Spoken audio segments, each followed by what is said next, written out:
बिस्मिल्लाहिर्रहमानिर्रहीम। अस्सलामुअलैकुम। सच टीवी में खुश आमदीद। दोस्तों, अब्दुर्रहमान जद्दा एयरपोर्ट पर बैठा अपनी फ़्लाइट का इंतज़ार कर रहा था, जबकि साथ ही उसका एक हमवतन हाजी भी बैठा हुआ था। दोनों खुशनसीब हज की सआदत हासिल करने वाले हाजियों में शामिल अपनी फ़्लाइट का इंतज़ार कर रहे थे। दोनों खामोश थे कि अचानक अब्दुर्रहमान के साथ बैठे हाजी ने खामोशी को तोड़ते हुए अपना तारुफ करवाया और फिर बताया कि मैं एक कारोबारी शख्स हूँ और ये मेरा 10वां हज है। अल्लाह पाक का मुझ पर बड़ा करम है और मुझे ऐसा लगता है कि मैं हर अगला हज करने के बाद अल्लाह के करीब होता जा रहा हूँ। इसके बाद उस शख्स ने सवालिया नज़रों के साथ अब्दुर्रहमान की तरफ देखा, जैसे कि वो पूछ रहा हो कि अब आप भी कुछ अपने बारे में बताइए। अब्दुर्रहमान ने हल्की सी मुस्कुराहट के बाद कहा कि मेरे हज का किस्सा कुछ ज़्यादा तवील है कि मैं कहाँ से और कैसे हज के लिए आया और अल्लाह पाक ने मुझे कैसे ये सआदत नसीब की, और मैं अपनी बातों में आपका वक्त ज़ाया नहीं करना चाहता।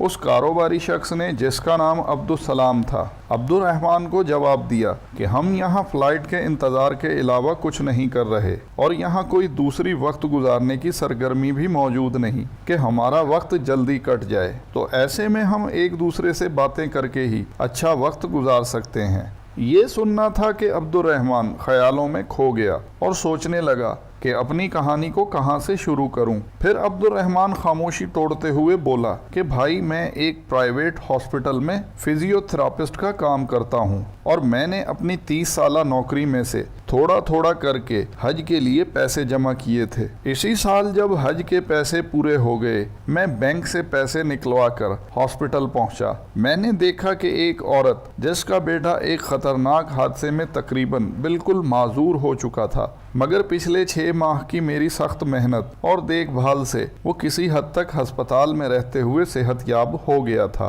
और उम्मीद यही थी कि वो अगले 6 माह के दौरान मुकम्मल सेहतयाब हो जाएगा। उस लड़के की वालदा ने मुझे सलाम किया और कहा कि वो अब हॉस्पिटल छोड़कर जा रहे हैं, शायद फिर हमारी मुलाकात ना हो। मैं आपको ही ढूंढ रही थी कि आपका शुक्रिया अदा कर सकूं। मुझे लगा जैसे वो खातून मेरे इलाज और देखभाल से खुश नहीं है। मैंने उस औरत से सवाल किया कि क्या आप मेरी देखभाल और इलाज से मुतमईन नहीं? वो यकदम बोली, नहीं नहीं डॉक्टर साहब, ऐसी कोई बात नहीं है। आपने तो मेरे बच्चे को डॉक्टर की बजाय बाप समझकर संभाला है और इसी की बदौलत अब इसकी हालत पहले से बहुत बेहतर है। मेरा तो रोम रोम आपके लिए दुआ करता है। आपने तो ना सिर्फ मेरे बच्चे में जीने की उम्मीद जगा दी, बल्कि अपनी ड्यूटी टाइम के अलावा भी इसे वक्त दिया और साथ तोहफे तहाइफ से भी मेरे बच्चे का दिल बहलाया, जिसके लिए हम माँ बेटा आपके बहुत शुक्रगुजार हैं। तो मैंने हैरानी से पूछा कि आप फिर हॉस्पिटल छोड़कर क्यों जा रही हैं? मगर वो मेरी बात का जवाब दिए बगैर मरीज के कमरे की तरफ चल दी।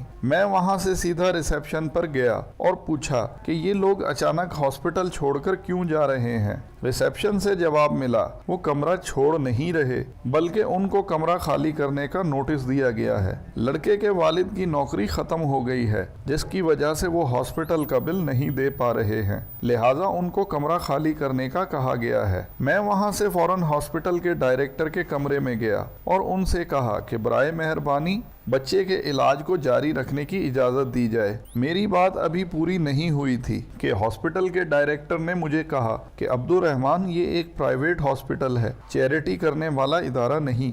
यहाँ वही इलाज करवा सकता है जो यहाँ इलाज की ताकत और वसाइल रखता हो। डायरेक्टर की बात सुनकर जैसे ही मैं वापस मुड़ा तो मेरा दायां हाथ मेरी जेब से टकराया, जिसमें हज के वो पैसे मौजूद थे जो मैंने बैंक से निकलवाए थे। मैंने कमरे से बाहर आकर आसमान की तरफ देखा और अल्लाह से कहा कि मेरे मालिक, तू अच्छी तरह जानता है कि मुझे तेरे घर आने की कितनी चाहत है। अब जब मेरा ख्वाब हकीकत होने वाला था तो ऐसे में इस बच्चे की सेहतयाबी का सवाल मेरे सामने आ गया है। ऐ अल्लाह, मैं मजबूर हूँ और तू बड़ा बेनियाज है। मैं अगर हज पर ना भी आ सका तो मुझे अपने फजलो करम से महरूम मत रखना। इस तरह मैंने उस बच्चे को डिस्चार्ज होने से बचा लिया। मैंने हॉस्पिटल का बिल देकर उसके डिस्चार्ज ऑर्डर कैंसिल करवा दिए। उस वक्त मेरी कैफियत, मेरी हालत बहुत ही पुरसकून थी, मगर दूसरी तरफ हज पर ना जाने की ख्वाहिश अपनी जगह बाकी थी। इसके बाद फौरन ही अब्दुस्सलाम ने अब्दुर्रहमान से सवाल किया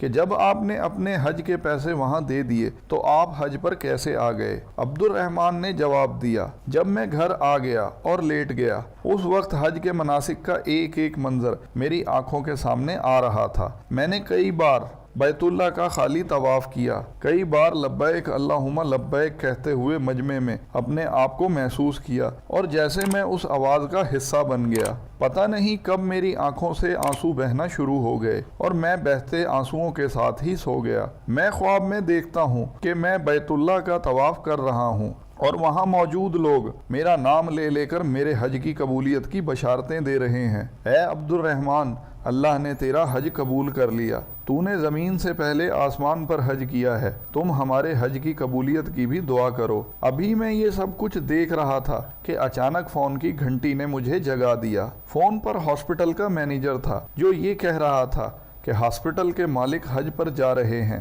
وہ اپنے خاص ڈاکٹر کے بغیر کبھی حج پر نہیں جاتے، مگر اس بار ان کے ڈاکٹر کی بیوی کی طبیعت بہت زیادہ خراب ہے، جو اپنی بیوی کو اس حال میں چھوڑ کر اپنے باس کے ساتھ حج پر نہیں جا سکتا، لہٰذا ان کی جگہ ہسپتال کے مالک کے ساتھ آپ کو بھیجنے کا فیصلہ کیا گیا ہے۔ اپنے ضروری کاغذات ہاسپٹل کے ایڈمن آفس میں پہنچا دیں۔ یہ سنتے ہی میری خوشی کی انتہا نہ رہی اور سب سے پہلے میں نے شکرانے کے 2 نفل ادا کیے اور پھر کاغذات آفس والوں کے حوالے کیے۔ یوں اللہ پاک نے مجھے حج پر بلانے کا انتظام کر دیا۔ حج کے بعد ہاسپٹل کے مالک نے مجھے میری خدمات کا معاوضہ دینا چاہا تو میرے آنسو چھلک پڑے اور میں نے ان کو بتایا کہ آپ نے مجھے حج کروا کر مجھ پر ایک بڑا احسان کیا ہے، مجھے اپنا خادم بنا لیا ہے۔ میں نے جو بھی آپ کی خدمت کی ہے اس احسان کے مقابلے میں کچھ بھی نہیں ہے، لہٰذا آپ معاوضے کی بات کر کے مجھے گناہ گار نہ کریں۔ اور پھر میں نے ہاسپٹل کے مالک کو بھی اپنا سارا قصہ سنایا کہ کیسے میں نے حج کے پیسے اس بچے کے لیے خرچ کرے اور کس طرح پھر میں حج پر آ گیا۔ میری ساری بات سننے کے بعد ہاسپٹل کے مالک نے مکہ میں بیٹھے ہوئے ہی اپنے ہاسپٹل فون کیا اور کہا کہ جب تک بچے کا علاج مکمل نہ ہو جائے، جب تک اس بچے کے تمام اخراجات ہاسپٹل خود ہی ادا کرے گا۔ اور ساتھ ہی مالک نے اس بچے کے باپ کو اپنے ایک دوست کی فیکٹری میں سپروائزر کی نوکری بھی دے دی اور ہاسپٹل انتظامیہ کو میرے سارے پیسے واپس کرنے کا حکم دے دیا۔ یوں اللہ پاک نے مجھے مفت میں حج کروا دیا۔ عبد السلام کی آنکھوں سے آنسو جاری تھے۔ عبد السلام نے اٹھ کر عبد الرحمان کو گلے لگایا اور اسے مبارکباد دی اور بولا، میں سمجھا تھا کہ میں نے 10 حج کر کے اللہ کا قرب حاصل کر لیا، مگر آج مجھے لگ رہا ہے کہ میرے ہزاروں حج بھی تمہارے اس ایک حج کے برابر نہیں، کیونکہ میں تو خود حج پر آتا رہا جبکہ تمہیں اللہ پاک نے خود ہی بغیر اسباب کے اپنے گھر بلا لیا اور حج کی سعادت نصیب کی۔ بھائی عبد الرحمان، تم میرے حج کی قبولیت کی دعا اللہ پاک سے ضرور کرو، شاید اللہ پاک تمہارے حج کی برکت سے اور تمہاری دعا کی وجہ سے میرے حج کو بھی قبول فرما لے۔ تو دوستو، اس سے ثابت ہوا کہ حج و عمرہ کی سعادت اور اللہ کے گھر کا دیدار پیسوں سے نہیں نصیبوں سے ہوتا ہے۔ اگر اللہ پاک نے اپنے گھر کا دیدار آپ کے نصیب میں لکھا ہے تو دنیا کی کوئی طاقت آپ کو بیت اللہ کے دیدار سے نہیں روک سکتی۔